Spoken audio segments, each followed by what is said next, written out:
So saddle up and get ready, and don't forget and continue to make these steps habitual to where it's just going to be a part of your everyday life. It's going to be a part of your everyday mindset. And now for something completely different. Welcome to Surrounded by Idiots Radio Podcast. Welcome to The Resistance. This is Tony Dufresne, PhD, Surrounded by Idiots Radio Podcast from beautiful, sunny, really hot now, Scottsdale, Arizona, southwestern United States of America. Protest-filled streets. I am so happy and I'm so proud that this is happening, and the awareness has gotten to the point where things are starting to happen, and it's really exciting. And there's a lot of pain and a lot of suffering still happening out there, and I really feel for all the people that have gotten injured and that have had to deal with all of these terrible things that have been happening over the past couple of weeks. But I can't hide my joy for the fact that things are getting done. Momentum is shifting. The first thing that I would like to do is welcome you in, and I'm hoping that everything is safe and sane and good with you, and you're doing everything you possibly can to contribute to the movement and to continue the momentum that we need to continue, like, forever. So this is not something that's going to be for 2 weeks and then we're cool and everything's going to be where it should be. This is going to be a long, drawn-out, and difficult process for all of us to continue this movement. And it's not unlike creating a new habit or trying to adapt to an environment that you have no clue how to adapt to. And that's what's happening now, because it's going to take a serious, major paradigm fundamental shift into understanding. And mostly it has to do with us white people, understanding that we need to make the changes to get to the point where we understand the perspective that for the first time, a lot of us are starting to get. I want to talk about what happened last week to me. So hopefully you heard my podcast last week. When I post to Instagram and to Facebook, they denied my post. It was something like I was leaning towards a political perspective, and it was too controversial or something of that nature. And I'm like, are you kidding me? Zuckerberg himself won't take down posts that are completely blatantly false and fake stuff. So then what I had to do was I had to tone it way down, and I put up the picture, but I put up a black and white picture instead. Same one, because I thought the picture was very impactful.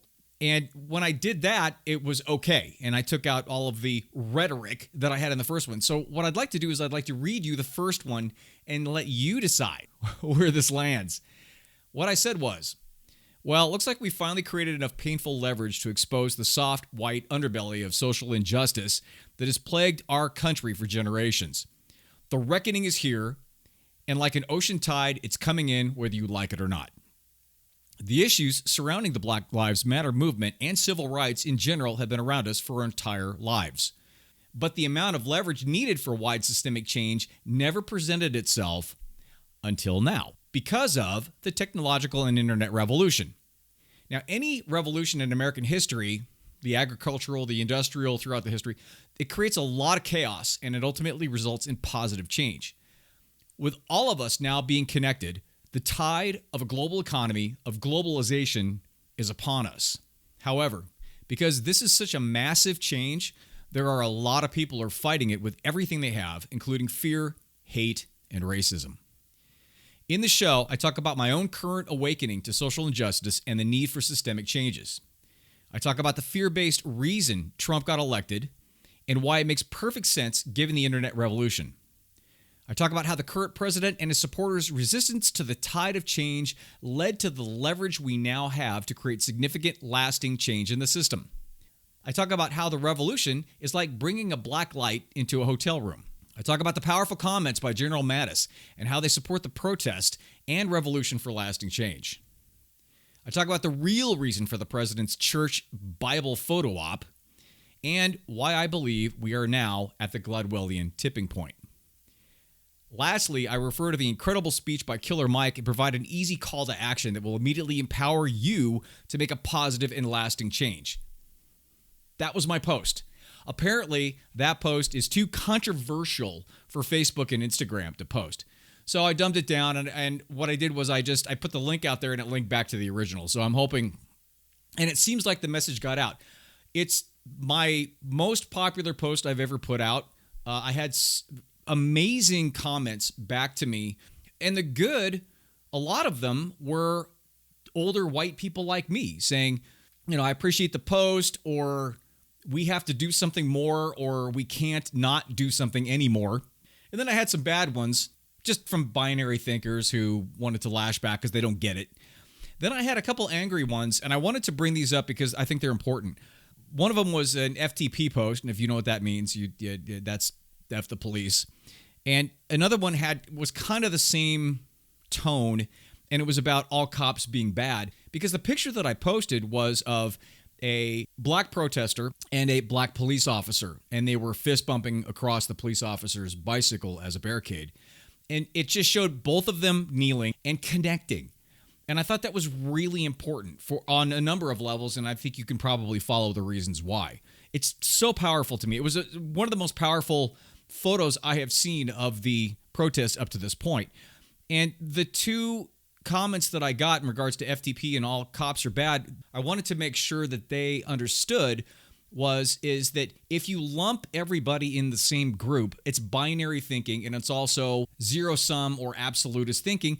And that type of limited thinking is what got us into this in the first place.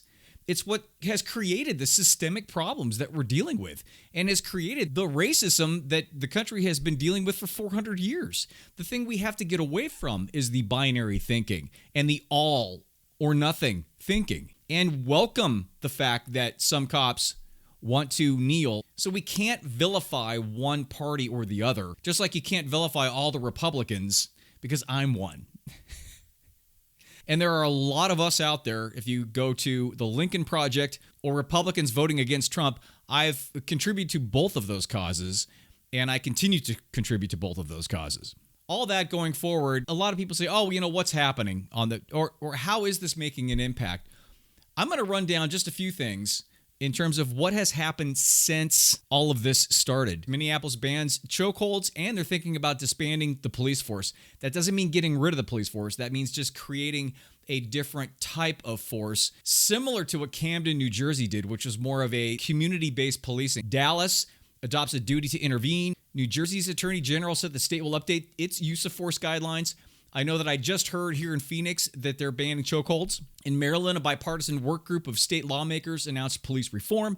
LA City Council introduced a motion to reduce LAPD's budget by $1.8 billion. I'm going to get more into the whole budget thing and the defunding police issue a little bit later. The police brutality that have been caught on camera, and I just saw there are over 500 cases of this happening during the protests. So far, they have led to near immediate suspensions and firings of officers in several cities. Monuments celebrating Confederates are removed in a number of cities, including Deep South cities, and even including in European cities. And I believe it was Bristol that they removed a slave trader's statue and threw it into the bay where he used to dock the slave ships. How's that for symbolism? The street in front of the White House is renamed Black Lives Matter Plaza. Globally, rallies and memorials have been held in Mexico, Canada, Brazil, Australia, New Zealand, as well as, again, I said 18 different countries. I think it's more now. A former German ambassador to the U.S. said that people all over the world understand that their own fights for human rights, for equality, and for fairness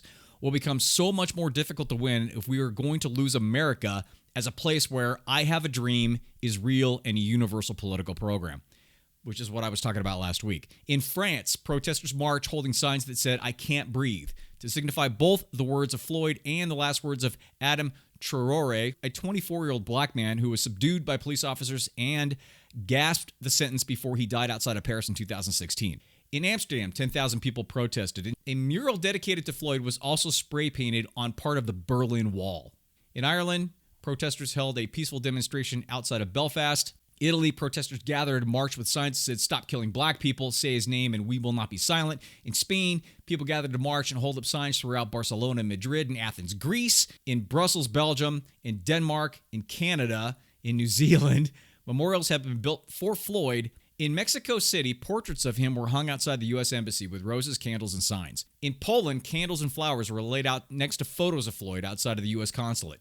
And in Syria, of all places, the turbulent Middle East, 2 artists created a mural depicting Floyd in the northwestern town of Binish on a wall destroyed by military planes. Again, like I said last week, this is happening. You going to be on the right side of history or the wrong side of history? I know you guys are going to be on the right side of history. But isn't it amazing that even after all of this, and even after exposing the dysfunction and the subversive racism that is a part of the system, there are people that still are so scared that not only are they unwilling to accept it, they're fighting with every ounce of energy they have against it.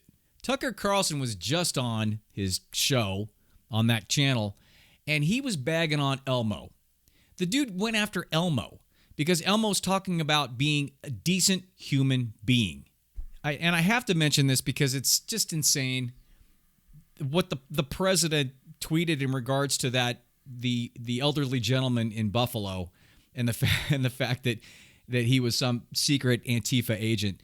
It's unconscionable that the last poll has indicated that 37% of people in this country still are cool with this guy. So that being said, I want to go back to something that's been controversial, and it's that defund the police thing. It doesn't mean take all the money from the police departments. And I'm hoping you know that. And if you do, that's great. And, I'm not going to spend a lot of time on this, but that's not what it means. It means taking a lot of the funds that go into the police department, especially into the militarization of the police department, and putting it into the other social programs that will alleviate the pressure off of them to be psychologists and to be implementers of social programs. The old Dallas police chief in 2016 talked about how the cops have to do everything now. And it's the truth. Everything's been funneled into them to have to be the social worker and have to be the psychologist instead of just doing what they are supposed to do in terms of keeping the city safe for everyone. So when you hear defund, people freak out, but it doesn't mean taking all the money. Again, it just means allocating the money to the professionals who should be doing the work instead of the police. So that brings us to, how do we keep the momentum going? There are many different programs that you can donate to assist in this cause. Number one being Black Lives Matter. They have a website up. You can donate to them. You can also donate your time, your skill to any particular organization if you're a lawyer, or if you happen to be an EMT and they're out there protesting or having some sort of a rally, you can go out there to help them. You can go out there with water bottles. You can be like the guy in D.C. that opened up his house to 70 people. There's also bail funds that you can donate to as well. You can support Black-owned businesses. You can also actively take a stand when you see injustice happening. As an example, there was a white girl protester that as the cops were starting to march towards the other protesters, she put herself in between the cops and the black protester that was on his knees with his hands up. You can also educate yourself contacting your representatives. All you have to do literally is Google, who are my representatives in Congress? And last but not least, register to vote or just vote. And for those of you who are not in the States and in the different countries, on behalf of all aware Americans, I thank you from the bottom of my heart. Your support in this means a lot and is very important to creating the momentum for change, not only here in this country, but worldwide. Remember, we're in this for the long haul. This is not going to be a 2-week or a 2-month or a 2-year type of a thing. And once the emotion comes out of it, we need to continue on, create positive habits, continue to feed the momentum going forward, and not to forget. Because this big of a pushback on an institution that's been around for so long, it's going to take a lot of energy from a lot of people for a long period of time. So saddle up and get ready, and don't forget, and continue to make these steps habitual to where it's just going to be a part of your everyday life. It's going to be a part of your everyday mindset that this thing needs to change, and we need to make it happen right now. We happen to be in that position in history to where we can make a difference. And we're going to do it. If there's any comments, questions, you want to copy the book, get a hold of me at tony@javabud.com, JAVABUD. I hope things are well. Stay safe. Remember, COVID-19 still out there. In Arizona, it's peaking again because people went out too soon. Be good to each other. Keep the pressure on. I'll talk to you next week.